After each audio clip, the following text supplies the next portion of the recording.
नमस्कार, मी ईश्वरी शरद पवार. नागपूर 42,000 रुपये करोड, पुणे 9,12,000 करोड, संभाजीनगर 16,000 करोड आणि नाशिक 29,000 करोड. नाही, हे कुठले स्कॅम नव्हे, तर तुमच्या शहरातल्या इतक्या जणांनी इन्व्हेस्टमेंट केली आहे म्युच्युअल फंडमध्ये. पण कोल्हापूरकरांना माझी एक विनंती आहे की तुमच्या शहरातले तुम्ही इन्व्हेस्टर बना, कारण की कोल्हापूर खूप मागे आहे. फक्त 10,000 रुपये करोड आपल्या कोल्हापूरचा इन्व्हेस्टमेंट्स आहेत.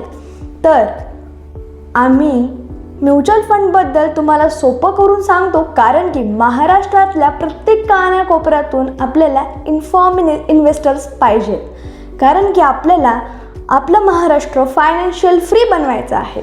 तर तुम्हीही याच्यामध्ये सहभाग करू शकता इन्व्हेस्टर बनून. आणि तुम्हाला कुठल्याही पद्धतीचे जर प्रश्न पडत असतील किंवा नवीन गोष्टी शिकायच्या असतील म्युच्युअल फंडबद्दल, तर शरद निधीला नक्कीच कनेक्ट करा. धन्यवाद.